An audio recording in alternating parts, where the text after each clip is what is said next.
जहाँ पर अर्जुन एक प्रश्न पूछते हैं कि सन्यास और कर्म। तो हे कृष्ण, सन्यासम कर्मणाम कृष्ण पुनर्योगम च संससि यत् श्रेयः एतयोरेकम तन्मे ब्रूहि सुनिश्चितम। अर्जुन एक प्रश्न पूछते हैं भगवान से कि प्रभु, आपने सन्यास की भी बात कही और कर्म की भी बात कही, माने प्रवृत्ति की भी बात आपने करी और निवृत्ति की भी बात आपने करी, जिसमें आपने निवृत्ति को श्रेष्ठ बताया। तो आप मुझे निवृत्ति को श्रेष्ठ बताया, लेकिन आप मुझे प्रवृत्ति करने को कहते हैं, तो मैं ये समझ नहीं पा रहा हूँ। इसलिए इसमें जो मेरे लिए उचित हो वो निश्चित करके बताइए। तो जो आत्म कल्याण के दो मार्ग हैं, द्विविधो ही वैदिको धर्मः प्रवृत्तिश्च निवृत्तिश्च। श्रुतियों में आत्म कल्याण के दो मार्ग बताए गए हैं, एक प्रवृत्ति मार्ग और एक निवृत्ति मार्ग। तो ये प्रश्न अर्जुन का उसी के संबंध में है कि इन दो मार्गों में, प्रवृत्ति मार्ग में और निवृत्ति मार्ग में, कौन सा मार्ग श्रेयस्कर है, कौन सा मार्ग उचित है और साधक को, मनुष्य को कौन से मार्ग का अवलंबन लेना चाहिए। तो भगवान यहाँ पर बड़ा सुंदर उत्तर देते हैं कि अर्जुन, सन्यास और कर्मयोग दोनों ही मनुष्य का कल्याण करने वाले हैं। प्रवृत्ति मार्ग भी अगर उचित तरीके से किया जाता है तो वह भी मनुष्य का कल्याण करता है, और निवृत्ति मार्ग जो सन्यास का मार्ग है उसका भी अगर कोई आलंबन लेता है तो दोनों ही कल्याण करने वाले होते हैं।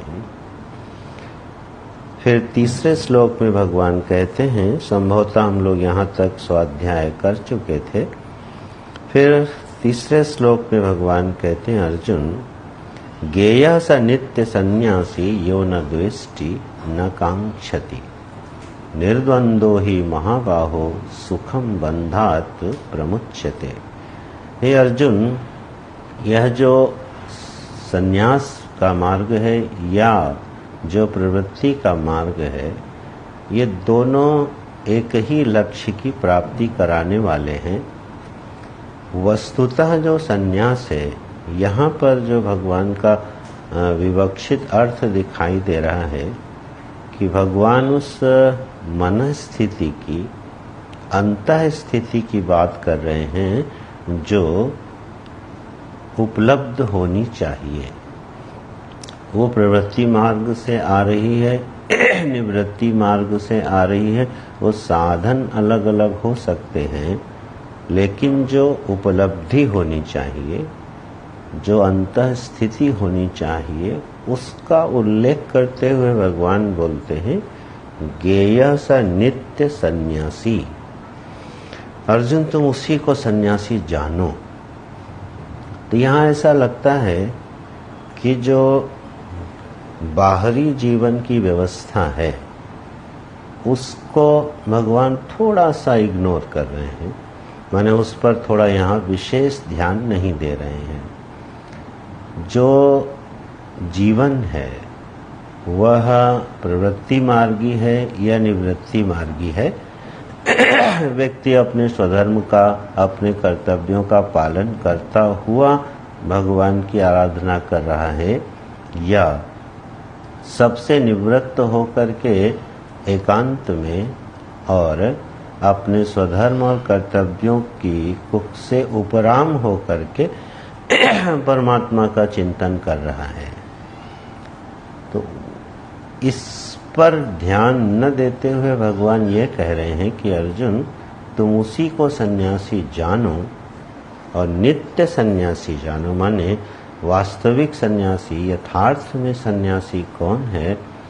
यो न द्वेष्टि न कांक्षति, जिसके हृदय में न तो आकांक्षाएं बची हैं और न वो किसी से द्वेष करता है। तो दो वृत्तियों का उल्लेख किया है कि यदि हमारे हृदय में द्वेष वृत्ति का अभाव हो गया है और चित्त में मोक्ष के अतिरिक्त और किसी भी कामना का अभाव हो गया है, कोई भी आकांक्षा धर्म, अर्थ और काम तीन पुरुषार्थों से संबंध रखने वाली जितनी भी कामनाएं या आकांक्षाएं हैं, वह जिसके हृदय में नहीं उठती हैं। एकमात्र जिसने अपने आत्म कल्याण का वर्ण किया हुआ है, अपने आत्म स्वरूप का अनुसंधान करना चाहता है, ईश्वर के स्वरूप को जानना और समझना चाहता है, केवल यही आकांक्षा शेष रह गई है और इस कारण से वो किसी से द्वेष नहीं करता है। क्योंकि जब हृदय में धर्म, अर्थ और काम इन तीन पुरुषार्थों से संबंधित कामनाओं का, आकांक्षाओं का अभाव हो जाता है, तो द्वेष वृत्ति को आने का मौका नहीं मिलता है। मोक्ष पुरुषार्थी जो होता है, मोक्ष का जो आकांक्षी होता है, वह किसी से द्वेष नहीं करता है। तो एक बड़ा सुंदर लक्षण दिया है मुमुक्षु का, उस आत्म कल्याण के मार्ग में बढ़ने वाले साधक का, कि उसके हृदय में द्वेष का प्रादुर्भाव नहीं होता है। और हम लोग अगर चिंतन करें तो द्वेष का जो प्रादुर्भाव है वो उसके मूल में कामना है। धर्म, अर्थ और काम पुरुषार्थ संबंधी कामना जब हृदय में होती है, तो वह कामना जब नहीं पूरी होती है और जिन कारणों से पूरी नहीं होती है, जिस निमित्त से वो पूरी नहीं होती है, उसके प्रति हमारे मन में द्वेष जन्म ले लेता है। तो कामना में जब बाधा पड़ती है, तो बाधा पड़ने वाले निमित्त से हमें द्वेष होता है।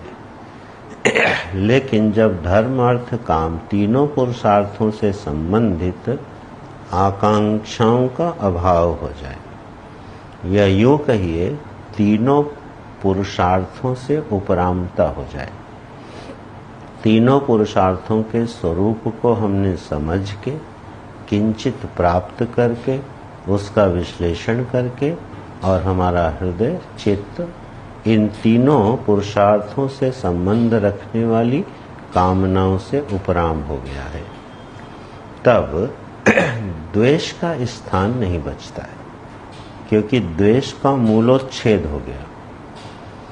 जिस पृष्ठभूमि से द्वेष का जन्म होता है, उसका मूलोच्छेद हो गया। तो सन्यासी कौन है? जो अंतस्थ में, जो अंतर हृदय में जो विवेक और मनस्थिति है, उसको दृष्टिगत करते हुए भगवान बात कर रहे हैं। तो जब चित्त में द्वेष का अभाव हो जाए और तीनों पुरुषार्थों से संबंधित आकांक्षाओं का अभाव हो जाए, तो अर्जुन तुम उसको सन्यासी जानना। ध्यान रखना है हमको कि जो मोक्ष पुरुषार्थी होगा वो किसी से द्वेष नहीं करता।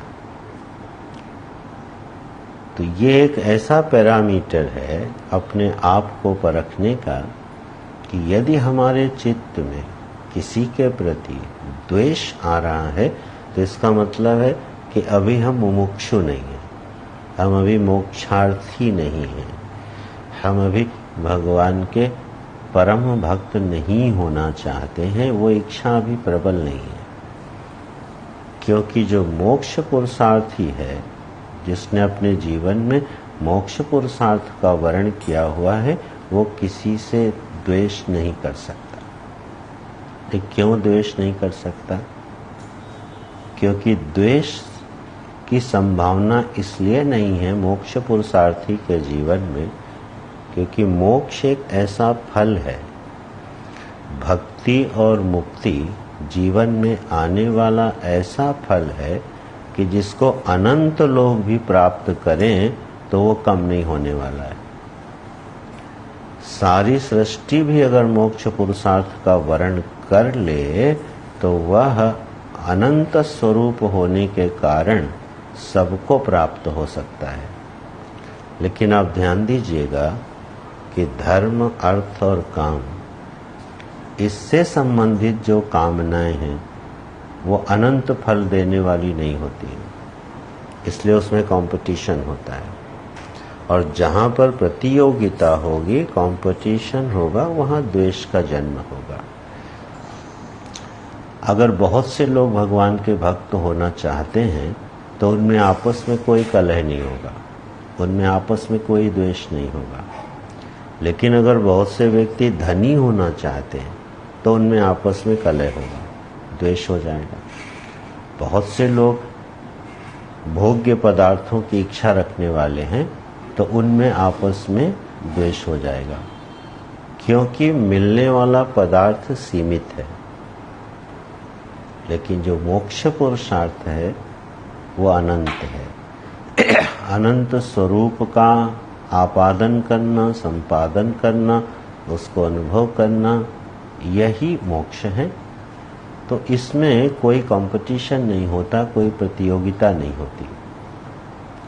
इसलिए अगर दो भक्तों के बीच में, दो साधकों के बीच में, दो मुमुक्षुओं के बीच में किसी तरह की प्रतिस्पर्धा है, किसी तरह का द्वेष है, तो ये मानना चाहिए कि अभी हम मोक्ष पुरुषार्थी नहीं हुए हैं। तो ये भगवान ने एक अंतस्थिति का वर्णन किया। अर्जुन, ज्ञेयः स नित्य सन्यासी यो न द्वेष्टि न कांक्षति अतः निर्द्वंदो ही महाबाहो सुखम बंधात प्रमुच्यते। तो वो निर्द्वंद होता हुआ, द्वंद्वातीत होता हुआ, बड़े सुख पूर्वक इस माया के त्रिगुणात्मिका प्रवाह के बंधन से, अज्ञान की जटिलताओं से, जीवन के संघर्षों से सुखम बंधात प्रमुच्यते। ये बड़ा मन को सुकून देने वाला शब्द भगवान ने बोला है कि जो इस बंधन से छूटता है तो बड़े सुख पूर्वक वो इस अज्ञान से निवृत्त हो जाता है, निर्द्वंद हो करके अपने परम आत्म स्वरूप को प्राप्त हो जाता है। इसलिए अर्जुन, तुम उसी को सन्यासी जानो जिसकी मन स्थिति ऐसी है।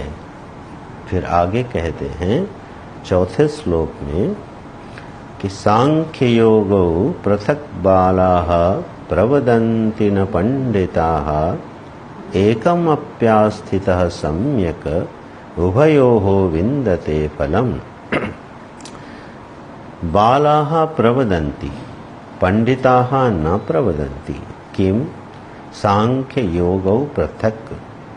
यह सांख्य पृथक है, यह योग पृथक है, ऐसा कौन बोलता है?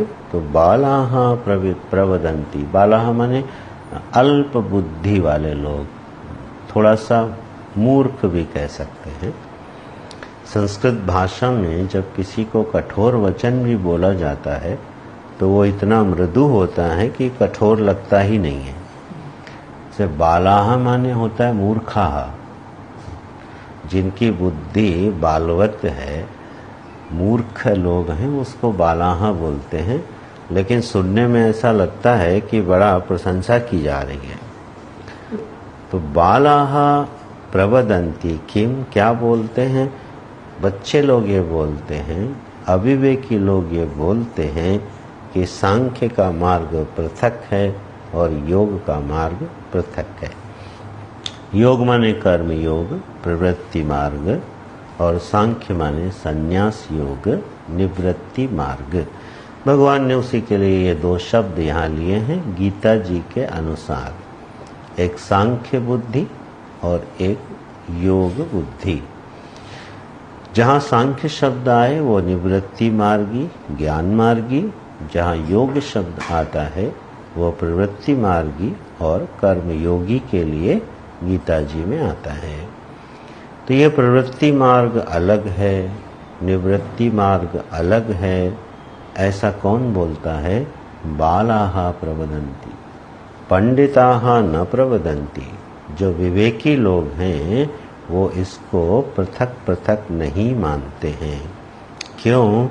क्योंकि एकम अपि आस्थितः सम्यक, किसी एक का भी ठीक से अनुष्ठान कर लेने पर उभयोः विन्दते फलम, जो फल है उन दोनों का वह एक ही है सम्यक रूप से अनुष्ठान करने पर।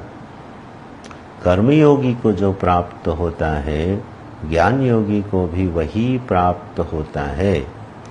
अब यहाँ देखिएगा जो सैद्धांतिक बात है उससे थोड़ा सा विरोध है।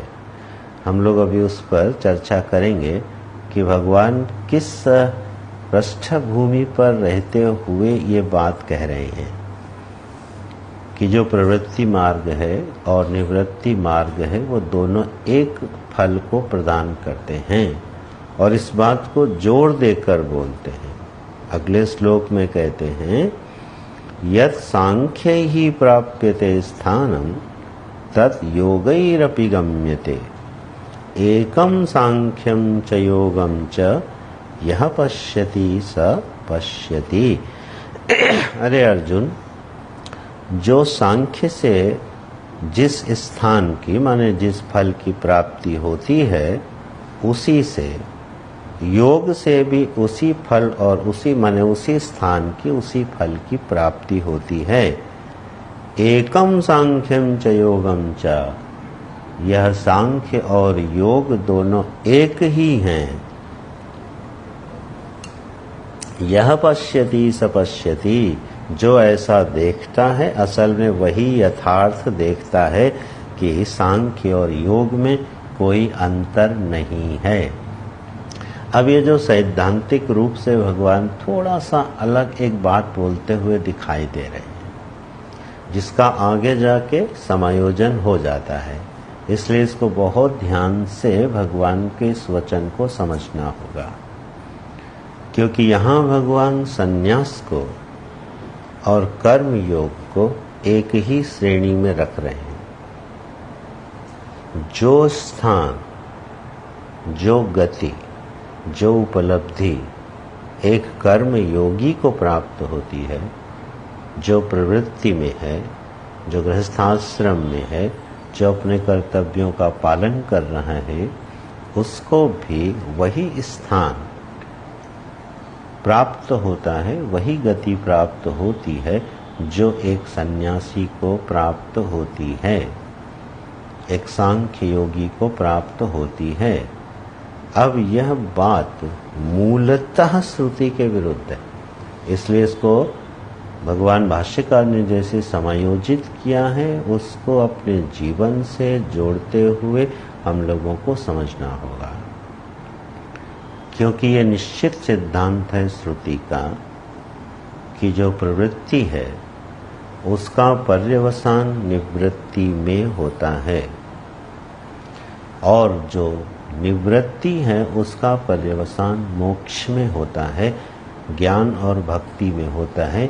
यह एक क्रम है शास्त्रों में, यह एक श्रुति सम्मत मार्ग है कि जीवन में पहले कर्म योग की स्थापना होती है, फिर कर्म योग का सम्यक अनुष्ठान करते करते चित्त में निर्मलता आती है, फिर उस निर्मल चित्त में जिज्ञासा का उदय होता है, फिर वह जिज्ञासु अपने गुरु के पास जाता है, फिर निवृत्त होता है, अपने स्वधर्म से अपने कर्तव्य से उपराम होता है, और उसके बाद आत्मचिंतन के मार्ग में प्रविष्ट होता है, फिर गहन श्रवण मनन निधिध्यासन करता है और मोक्ष रूपी फल को उस परम पुरुषार्थ प्रेमा भक्ति रूपी फल को वो अपने जीवन में उपलब्ध करता है।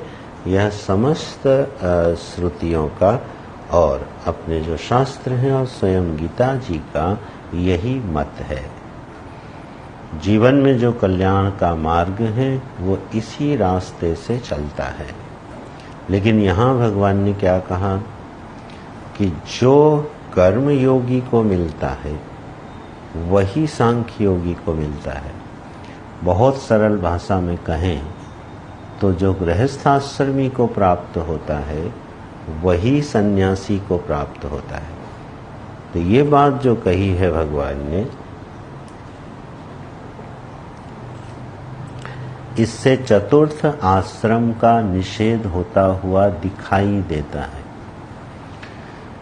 कि गृहस्थाश्रम से उपराम हुए बिना जो मोक्ष रूपी पुरुषार्थ है अगर उसकी प्राप्ति होती है तो जो सन्यास का विधान है वर्णाश्रम व्यवस्था में ब्रह्मचर्याश्रम, गृहस्थाश्रम, वानप्रस्थाश्रम और उसके बाद सन्यास आश्रम, तो यहाँ वैदिक वर्ण व्यवस्था का क्रम नहीं सधेगा। सन्यास की जीवन में आवश्यकता नहीं होगी अगर कर्मयोगी को भी उसी फल की प्राप्ति होती है जो सन्यासी को प्राप्त होती है। और यहाँ भगवान ने चौथे और पांचवें श्लोक में इस बात को बहुत जोर देकर कहा है कि जो सांख्य को, योग को अलग अलग मानता है वो मूर्ख है, वो बालाह है। जो स्थान सन्यासी को प्राप्त होता है वही स्थान प्रवृत्ति मार्गी को भी प्राप्त होता है। ऐसा जो देखता है वही देखता है। ये दो श्लोकों में भगवान ने इसको बहुत जोर देकर कहा है। तो इस प्रश्न का फिर समाधान कैसे होगा? और यही अर्जुन का प्रश्न था मूल में कि भगवान, यदि आप निवृत्ति मार्ग को, संन्यास मार्ग को श्रेष्ठ बताते हैं तो हमको प्रवृत्ति के मार्ग में क्यों डालते हैं? फिर हमको क्यों निवृत्ति के मार्ग का वर्ण करने नहीं देते? हमको भिक्षुक या सन्यासी क्यों नहीं बनने देना चाहते हैं? तो क्या ये बात भगवान अर्जुन को प्रेरित करने के लिए बोल रहे हैं कि वो युद्ध के कर्तव्य से विमुख न हो जाए? तो यहाँ पर भगवान भाष्यकार ने एक बड़ा सुंदर समाधान दिया है। अगला जो श्लोक है, छठा श्लोक है, उसको आश्रय बना करके इस प्रश्न का समाधान दिया है। छठा श्लोक में भगवान कहते हैं, छठे श्लोक में, संन्यासस्तु महाबाहो दुखम आप्तुम अयोगतः। हे महाबाहो, विशाल भुजाओं वाले अर्जुन, जिन विशाल भुजाओं का आश्रय लेके तुमने बड़े बड़े युद्धों को जीता है, सबको अपने वश में किया है, अपनी वीरता का परिचायक हैं तुम्हारी ये विशाल भुजाएं। तो हे महाबाहो, यह जो सन्यास है निश्चित रूप से, सन्यास है तो निश्चित रूप से अयोगतः दुखम आप्तुम, जो कर्मयोगी नहीं है उसको यह सन्यास बड़े दुख से प्राप्त होता है। जो लोग स्वाध्याय विधि से भगवत गीता का अध्ययन करते होंगे उनका ध्यान इस बात पर जा रहा होगा। इसीलिए श्रीमद् भगवत गीता पर बड़े बड़े विद्वान लोग भ्रमित हो जाते हैं और ये कहने लगते हैं कि भगवान असंगत बातें भी बोल जाते हैं, अपनी बोली हुई बात का ही खंडन करते हुए दिखाई देते हैं। ऐसा ग्रंथ लिखे हैं लोगों ने श्रीमद् भगवत गीता पर कि भगवत गीता में विसंगतियाँ, कंट्राडिक्शंस इन श्रीमद् भगवत गीता, भगवत गीता में कहाँ कहाँ कंट्राडिक्शंस आते हैं, कहाँ पर विसंगत वाक्य बोले गए हैं, इस पर लोगों ने पुस्तकें लिख डाली हैं। तो जो परंपरा से जिनका अध्ययन नहीं होता है, जो मनमुखी अध्ययन होता है और बुद्धि भगवान की कृपा से उनके पास होती है, लेकिन वह बुद्धि जब परंपरा से अनुग्रहित नहीं होती है तब वह इस तरह का चिंतन मनन करती है और ऐसे निर्णय निकालती है कि भगवान के बोले हुए वचनों में विसंगति ढूंढने लगती है बुद्धि, बजाय इसके कि भगवान जो बात कहना चाहते हैं उसको हम भगवान के हृदय में प्रविष्ट होकर समझने की कोशिश करें, न कि आक्षेप लगाने लगे। इसीलिए जो श्रद्धा और प्रमाण बुद्धि है वो अध्यात्म विद्या का बड़ा अनिवार्य अंग है। स्वयं भगवान ने श्रद्धा का श्रीमद् भगवद गीता में उल्लेख किया है और मना किया है कि जो श्रद्धावान नहीं है उसको यह ज्ञान नहीं देना चाहिए, उसका नुकसान हो सकता है। तो जो श्रद्धा है, जो प्रमाण बुद्धि है, जब तक वह शास्त्र में नहीं होती, भगवान के वचन में नहीं होती हैं, तो ऐसे वचनों को समझना मुश्किल हो जाता है। क्योंकि अभी अभी 2 श्लोक जो पीछे बोले हैं उसमें, बल्कि जो पूरा प्रकरण लिया है 1 से लेके 5 श्लोकों तक प्रश्न के बाद, उससे यही लग रहा है कि भगवान ये कहना चाहते हैं कि सन्यास में और गृहस्थाश्रम में, प्रवृत्ति में और निवृत्ति में कोई अंतर नहीं। और इस सिद्धांत से जानते हैं क्या निकलेगा? कि ये निश्चय निकलेगा कि बिना उपराम हुए, बिना स्वधर्म और कर्तव्यों को पूरा किए भी मोक्ष की प्राप्ति हो सकती है। और ऐसा बहुत से लोग कहते हैं और एक स्तर तक का सत्य भी है। वो लोग कहते हैं क्या गृहस्थ आश्रम में रहते हुए ज्ञान नहीं हो सकता? क्या जनक को ज्ञान नहीं हुआ था? क्या बड़े बड़े ऋषि और आचार्य गृहस्थ आश्रमी होते हुए ज्ञानी नहीं हुए? और इसके सैकड़ों प्रमाण मिल जाएंगे। और यही बात यहाँ भी भगवान कह रहे हैं। लेकिन फिर मूल जो श्रुति का सिद्धांत है उसके साथ समन्वय कैसे होगा? श्रुति के सिद्धांत के विरोध का परिहार कैसे होगा? इस विषय में हम लोगों को क्या समझना है? जो लोग स्वाध्यायी हो, भगवान भाष्यकार के द्वारा लिखा हुआ जो भाष्य है, इस श्लोक के पूर्व में उन्होंने इसका समाधान दिया है कि जो सन्यास है, जो ज्ञान रहित सन्यास है, उसकी अपेक्षा कर्म योग श्रेष्ठ है। सन्यास के 2 विभाग किए, एक ज्ञान रहित सन्यास और एक ज्ञान सहित सन्यास। जो ज्ञान रहित सन्यास है वह कर्म योग की अपेक्षा निकृष्ट है, लेकिन जो ज्ञान सहित सन्यास है वह कर्म योग का फल है।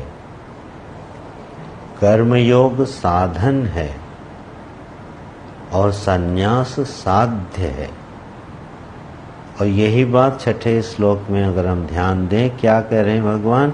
हे महाबाहो सन्यासः दुखम आप्तुम।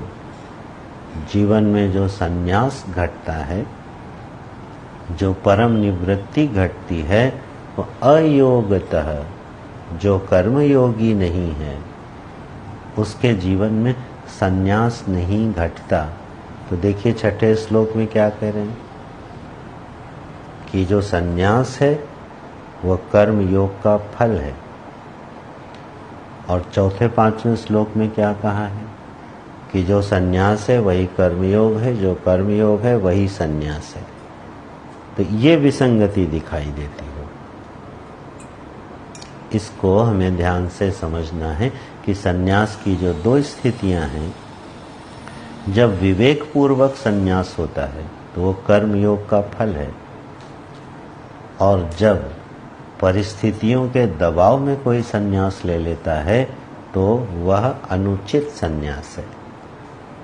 अर्जुन की पृष्ठभूमि को आधार बना के अगर हम बात करें तो अर्जुन जिस निवृत्ति मार्ग में जाना चाहते हैं वो उनके विवेक का फल नहीं है,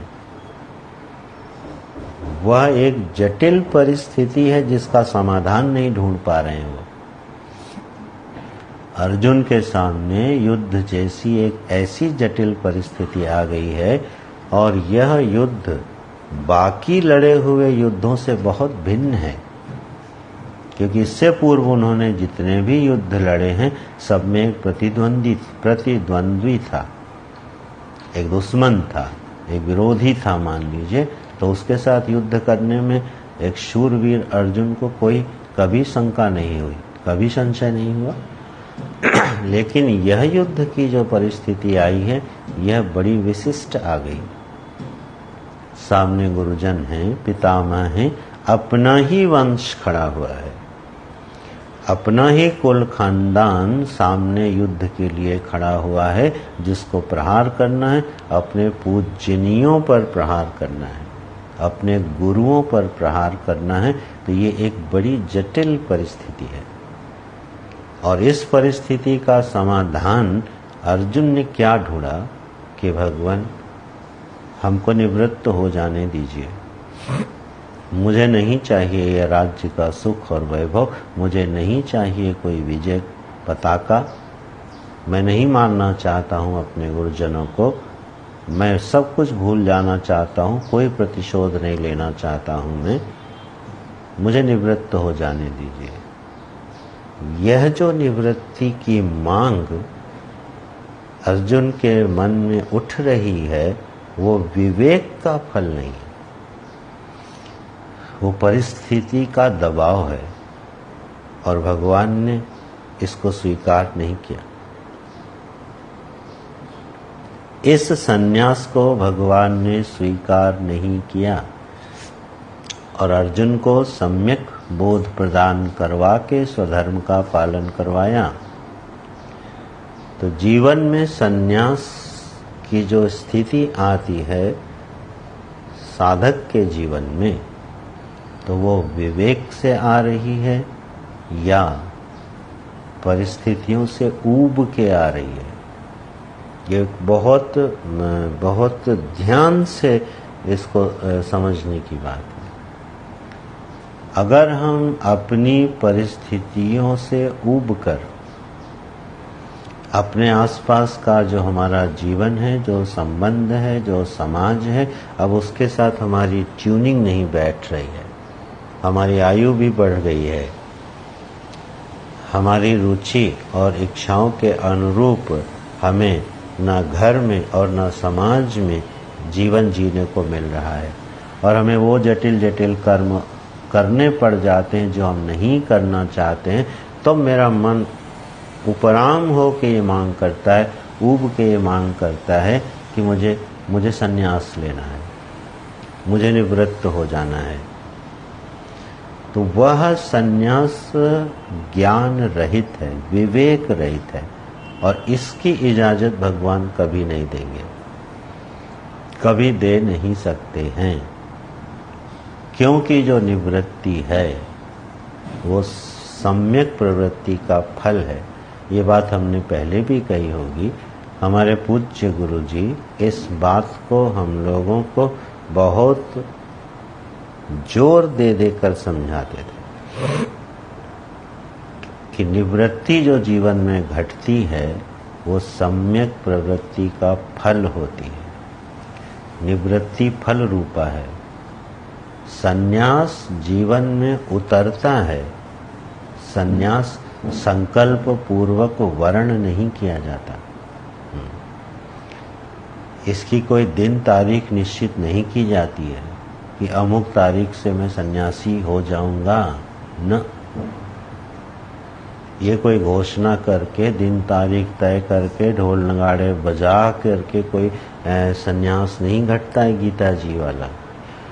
वो अंदर घट रहा हो तो बाहर तिथि निश्चित हो जाए तो कोई बात नहीं है, उस पर भगवान ध्यान नहीं दे रहे हैं। संन्यास जीवन में जो है वो प्रसाद है, निवृत्ति जो है वो जीवन में भगवान का अनुग्रह और प्रसाद है, जो किसी कर्म योगी को, किसी सम्यक प्रवृत्ति करने वाले के जीवन में उतरती है।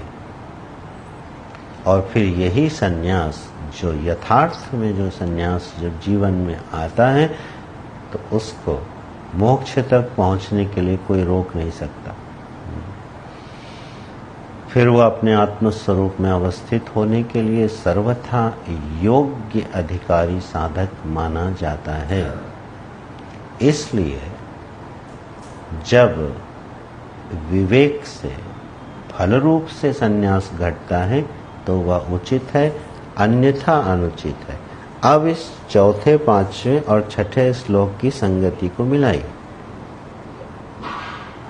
जब 2 श्लोक में भगवान प्रशंसा कर देते हैं तो निश्चित रूप से सांख्य की प्रशंसा कर रहे हैं। और कर्मयोग की महिमा क्या कह रहे हैं? कर्मयोगो विशिष्यते बोला है पीछे कि सन्यासी से कर्मयोगी बड़ा विशिष्ट होता है। ध्यान रखिएगा, ज्ञान रहित सन्यासी से कर्मयोगी का जीवन बड़ा सुंदर होता है। इस शब्द के बिना भगवान भाष्यकार ने जो ये ज्ञान रहित और ज्ञान सहित संन्यास की व्याख्या यहाँ की है, इसके बिना हम और आप इन श्लोकों की संगति नहीं लगा सकते, लग नहीं सकती है। क्योंकि जब कर्मयोगी को किसी सन्यासी से भी विशेष कहा जा रहा है तो वो कौन सा सन्यास है? वो अपरिपक्व सन्यासी की अपेक्षा कर्मयोगी का जीवन बहुत सुंदर होता है। इसको कभी हम लोग अपने जीवन में जरा उतार के देखें। एक सन्यासी की भांति बाहरी जीवन एक सन्यासी की भांति जीना शुरू कर दें और देखें कि क्या सन्यास का प्रसाद जीवन में उतर रहा है, क्या सन्यास की महिमा जीवन में उतर रही है, क्या हमारा चित्त निर्मल और शांत होकर समाधिस्थ हो रहा है, क्या वो अनवरत सहज स्वाभाविक रूप से ईश्वर के चिंतन में रमण कर रहा है। अगर ऐसा है तो वो सन्यासी है, और वो सन्यासी सर्वश्रेष्ठ होता है, चारों वर्णाश्रम का सिरमौर होता है, वह आत्मज्ञान से तृप्त होता है, वो जगत गुरु होता है। लेकिन अगर हम ऐसी निवृत्ति लेते हैं और हमारा चित्त उसको स्वीकार नहीं कर पाता, समाधिशीलता नहीं आती है, एकांत चुभने लगता है, तो ध्यान रखिएगा अभी प्रवृत्ति, सम्यक प्रवृत्ति का फल रूपा संन्यास जीवन में नहीं आया। उसको ध्यान में रख के भगवान कह रहे हैं कि ऐसे सन्यासी की अपेक्षा कर्म योगी विशिष्यते, कर्म योगा विशिष्यते। एक कर्मयोगी का जीवन बड़ा सुंदर होता है। अपरिपक्व सन्यासी की अपेक्षा भगवद अर्पित बुद्धि से कर्म करता हुआ, अपने कर्तव्य कर्मों का पालन करता हुआ, यज्ञ दान तप पूजा उपासना जैसे वैदिक कर्मों को करता हुआ, अपने लिए एक स्वस्थ जीवन जीता हुआ और समाज के लिए एक स्वस्थ जीवन जीता हुआ व्यक्ति एक अपरिपक्व सन्यासी की अपेक्षा बड़ा जीवन में विशेष स्थान रखता है।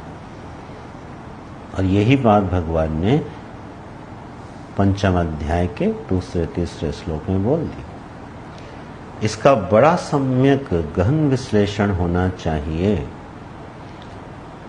कि संन्यास तो जीवन की अंतिम उच्चतम अवस्था है, वो सारे जीवन का फल है, सारे वर्णाश्रम व्यवस्था का अंतिम अवसान है परम संन्यास। उससे श्रेष्ठ कुछ भी हो नहीं सकता। तो यह दृष्टि यह भगवान ने संभवतः समाज को या मनुष्य के जीवन को दृष्टिगत रखते हुए उनके कल्याण के लिए एक बड़ी महत्वपूर्ण बात कही है। हम आपको 10 नाम संन्यास परंपराओं का थोड़ा सा परिचय देते हैं कि 10 नाम संन्यास परंपरा जो भगवान भाष्यकार ने स्थापित करी 1200-1300 वर्ष पूर्व जो संन्यास परंपरा स्थापित करी है, उसमें पहले नैष्ठिक ब्रह्मचर्य की दीक्षा दी जाती है और नैष्ठिक ब्रह्मचर्य की दीक्षा में वर्षों दीक्षित रहने के बाद जब गुरु सर्वथा योग्य समझता था तब किसी नैष्ठिक ब्रह्मचारी को संन्यास का विधान किया जाता था। संन्यास सर्वथा सुलभ नहीं था हमारी परंपरा में। हर कोई सन्यासी होने की योग्यता नहीं रखता था। तो जो बाहरी वस्त्र आदि हैं उसमें किंचित विभाग करते हुए हमारी 10 नाम संन्यास की परंपरा में नैष्ठिक ब्रह्मचर्य की अवस्था में बरसों रहना होता था और अगर उसमें से कोई भी साधक स्खलित होता था, विचलित होता था, तो उसको गृहस्थ आश्रम की ओर या प्रवृत्ति मार्ग की ओर गुरु उन्मुख करा देते थे, संन्यास नहीं देते थे। ये तो बाहरी धरातल पे हम जो परंपरा की बात कर रहे हैं, जिस जो बाहरी सामाजिक व्यवस्था के संदर्भ में मैं बात कर रहा हूँ कि जो हमको सर्वत्र सन्यासी दिखाई देते हैं वो भगवत गीता के अनुसार वाले सन्यासी नहीं हैं या 10 नाम संन्यास परंपरा की उत्कृष्ट व्यवस्था का अनुशीलन करते हुए संन्यास नहीं है। यहाँ तो गीता जी में खैर भगवान ने बाहरी व्यवस्था का आलंबन नहीं लिया है, अंतस्थिति की बात कर रहे हैं, मनस्थिति का विश्लेषण कर रहे हैं कि जीवन में जब कभी भी उपरामता आए, निवृत्ति की इच्छा जागृत हो, तो ये विश्लेषण कर लेना चाहिए कि ये विवेक जन्य है या परिस्थितियों के कारण है। और इसका बड़ा सिंपल सा पैरामीटर है, उस आकांक्षा को थोड़ी देर मन में रहने दीजिए। महीना, 2 महीना, 4 महीना के बाद जब परिस्थितियां अनुकूल हो जाएं तो देखिए निवृत्ति की आकांक्षा रहती है क्या। अगर फिर भी निवृत्ति की आकांक्षा बनी रहे तब समझना चाहिए हाँ, उसका यथार्थ निवृत्ति का बीज भगवत कृपा से उदित हो रहा है। नहीं सर्वांश में परिस्थितियां अनुकूल होते ही निवृत्त होने की आकांक्षा छूटने लगती है। तो ये मान लेना चाहिए ये परिस्थितियों के कारण उठी हुई आपातत इच्छा थी, आपातत संकल्प था, यद्यपि सुंदर था। अगर किसी के मन में ऐसा उठता भी है तो कालांतर में वो यथार्थ रूप में परिणत होने वाला है, वो भी सुंदर है, लेकिन उसके अनुसार जीवन नहीं वर्ण किया जा सकता, क्योंकि भगवान ने अर्जुन को वर्ण नहीं करने दिया और मानो उत्साह बढ़ाने के लिए, प्रेरित करने के लिए ये तक बोल दिया, अरे अर्जुन, कर्मयोगी को भी वही मिलता है जो सांख्य योगी को मिलता है। निश्चित रूप से मिलता है, लेकिन उसमें एक छोटा सा क्रम है जो 6ठे श्लोक में दे दिया भगवान ने। क्या? हे महाबाहो, अयोगतः दुखम आप्तुम संन्यास। निश्चित रूप से अर्जुन, यह संन्यास बड़ा दुखद है किसके लिए? जो कर्म योगी नहीं है। और जो कर्म योगी है, योग युक्त मुनि ही ब्रह्म न चिरेणाधिगच्छति। जो योग युक्त है, योग युक्त का मतलब जो कर्म योगी है, जो अपने समस्त कर्मों को ईश्वर अर्पित करते हुए समष्टि हित में जीवन जीते हुए अपने हृदय की निर्मलता को लक्ष्य बना के जीवन जीते हुए जो योग युक्त है, वो कौन है? भगवान उसका नाम रखते हैं मुनि। वो मननशील है। जो योग युक्त है वो मुनि है, उसको मुनि संज्ञा दे देते हैं। वो मननशील है, क्योंकि जो व्यक्ति मननशील नहीं होता वो कर्मयोगी भी नहीं हो सकता। कर्मयोग कोई अभ्यास नहीं है माला घुमाने वाला। कर्मयोग कोई व्रत और अनुष्ठान नहीं है कि 2 साल अनुष्ठान करते हुए व्रत अनुष्ठान करने से कोई कर्मयोगी हो जाता है। यहाँ शब्द दे रहे भगवान, मुनि ही योग युक्त है। कर्मयोगी कौन होता है? जो मननशील है। क्या मनन करता है? जीवन के बारे में विचार करता है। जीवन की उपलब्धियों और अनुपलब्धियों के बारे में विचार करता है।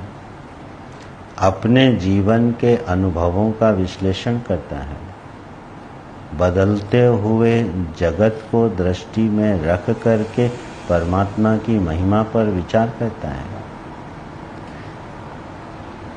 करने वाले जितने कर्म और स्वधर्म हैं उनसे मिलने वाले फल की नित्यता और अनित्यता पर विचार करता है। ऐसा जो विचारशील मुनि है, मुनि होता वही है जो मननशील है, मुनि। ऐसा मुनि होता है योग युक्त। वो फिर कर्मयोगी हो जाता है। वो अपने समस्त जीवन को अपने श्रद्धे की सेवा में अर्पित करते हुए भरत जी और हनुमान जी की तरह है, अर्जुन की तरह है, कुंती और गोपियों और द्रौपदी की तरह अपने समस्त जीवन को परमात्मा में अर्पित करते हुए जीने लगता है। तो योग युक्तो मुनि ही न अचिरेण, बहुत जल्दी, चिरेण माने शीघ्रता से, न अचिरेण, न चिरेण माने उसको बहुत लंबा समय नहीं लगता। अचिरेण को न चिरेण बोल रहे हैं भगवान। तो अचिरेण या न चिरेण आदि गच्छति, वो बहुत जल्दी प्राप्त कर लेता है। किसको? ब्रह्म को। ब्रह्म माने पारमार्थिक संन्यास को। कुछ पद शब्द ऐसे हैं गीता जी में जो प्रसंग के अनुसार जो आचार्य लोग हैं उन्हीं के किए हुए भाष्यों से समझने चाहिए। यहाँ ब्रह्म शब्द का अर्थ है पारमार्थिक संन्यास। ब्रह्म का तत्व का अर्थ सच्चिदानंद ब्रह्म नहीं है। ब्रह्म शब्द का अर्थ है यहाँ संन्यास। तो योग युक्त मुनि ही ब्रह्म न अचिरेण अधिगच्छति, पारमार्थिक संन्यास को प्राप्त कर लेता है। लेकिन जो कर्मयोगी नहीं है उसके लिए यह यथार्थ संन्यास प्राप्त करना कैसा है? भगवान बोले दुखद है। ये शब्द भी बड़ा प्यारा है। असंभव नहीं बोला, असंभावना नहीं दी है कि जो कर्मयोगी नहीं है, अपरिपक्व सन्यासी है, वो सन्यासी हो ही नहीं सकता, ऐसा नहीं बोल रहे। लेकिन दुखम आप तुम, उसको वास्तविक सन्यासी होने में बड़ा कष्ट होगा। इन भगवान के सुंदर वचनों को हम लोग हृदय में धारण कर लें तो जीवन में कोई संशय नहीं रह सकता साधना के संबंध में। मान लो कोई अपरिपक्व सन्यासी हो भी गया तो क्या भ्रष्ट ही हो जाएगा? भ्रष्ट तो नहीं होगा। साधना में लगा है तो भ्रष्ट नहीं होगा, लेकिन उसको वास्तविक सन्यासी बनने में बड़ा कष्ट होगा। दुखम आप तुम। और जो कर्मयोगी होगा वो सुखम आप तुम, उसको सन्यास की भूमिका बड़े आसानी से मिल जाने वाली है। और ये हम लोगों को, आप सभी लोगों को अपने जीवन में और पूरे समाज का चिंतन करके देखिए, स्पष्ट भगवान का ये वचन दिखाई देगा। जो लोग अपरिपक्व सन्यासी हुए हैं उनको सन्यासी बनने की यात्रा उनकी इतनी लंबी और दुखद हो जाती है, तनाव युक्त हो जाती है, उपहासास्पद हो जाती है। लेकिन वही कोई सद्गृहस्थ है, कोई प्रवृत्ति मार्गी है और दीर्घ काल तक परमात्मा की सेवा करते हुए अपने कर्मों को करता है, वो कब सन्यासी हो गया उसको पता ही नहीं चलेगा। अब आपका ध्यान गया होगा, सुखम बंधात प्रमुच्यते, ये जो बोला है भगवान ने तीसरे श्लोक में, हे महाबाहो सुखम बंधात प्रमुच्यते, वो बड़े सुख से छूट जाता है बंधन से। यही सुख से छूटना है। सन्यासी बनने की प्रक्रिया दुखपूर्ण भी हो सकती है और सुखपूर्ण भी हो सकती है। जब हम परिस्थितियों से घबरा करके, उससे भाग करके, उससे अपना पीछा छुड़ाने के लिए सन्यासी हो जाते हैं, तब हमें वास्तविक सन्यासी होने में बड़ा दुखम आप्तुम अयोगतः, पहले उसको कर्मयोगी होना पड़ता है और कोई उन परिस्थितियों से भागे बिना, घबराए बिना उसके साथ जीता है, संघर्ष करता है, उस चुनौती को स्वीकार करता है, उस मान और उस अपमान, उस उपहास के साथ जी लेता है, तो उसका सन्यासी होने की यात्रा बड़ी सुखद हो जाती है, ऐसा भगवान कह रहे हैं। तो योग युक्तो मुनिर्ब्रह्म न चिरेणाधिगच्छति, ये 6 श्लोकों का क्रम देख लीजिए। पहला श्लोक है अर्जुन का प्रश्न, संन्यासम कर्मणाम कृष्ण पुनर्योगम च शंससि यच्छ्रेय एतयोरेकम तन्मे ब्रूहि सुनिश्चितम। अरे कृष्ण, मुझे निश्चित बताओ कि मैं सन्यासी बनूं कि युद्ध करूं। आप जिसकी प्रशंसा करते हो वो हमें क्यों नहीं करने देते।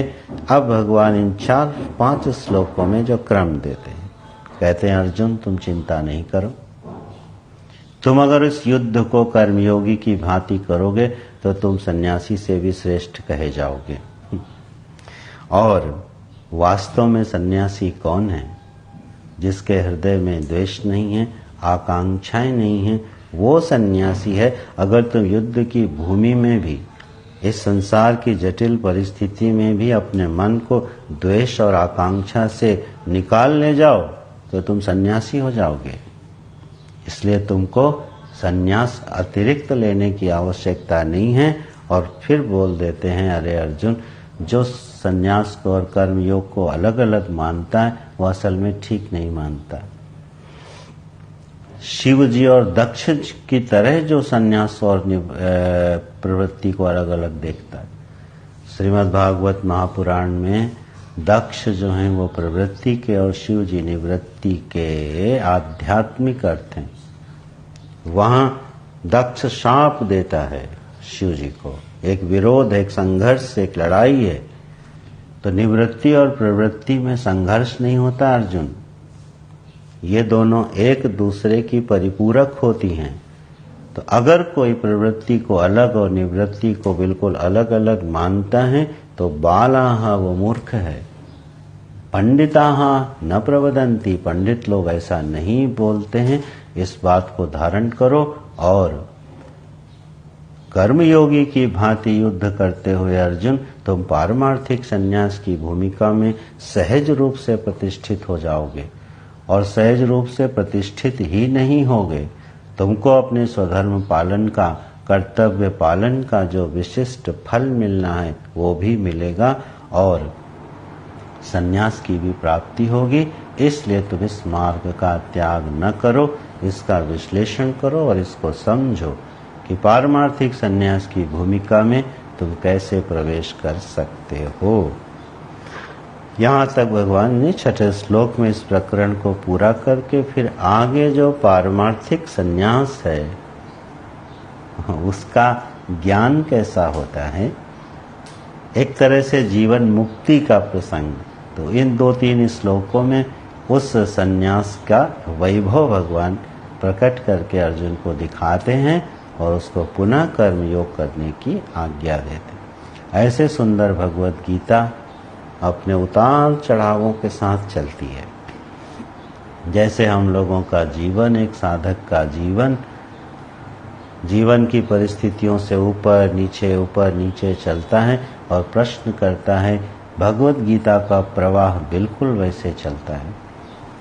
हर परिस्थिति में ऊपर और नीचे जाती हुई परिस्थितियों में परमात्मा श्री कृष्ण अपने साधक का दामन हाथ पकड़े हुए दिखाई देते हैं। इसलिए हम लोगों को भगवत गीता को, भगवान के वचन को श्रद्धा और प्रमाण की बुद्धि से देखना चाहिए, अन्य किसी बुद्धि से नहीं। नारायण। बहुत बहुत धन्यवाद। आप लोगों के साथ सत्संग का अवसर पुनः हुआ। भगवत कृपा से जारी रहेगा ऐसी उम्मीद करता हूँ। अगले रविवार सबको मिलता हूँ। धन्यवाद। ओम तत्सत। ओम तत्सत। नारायण।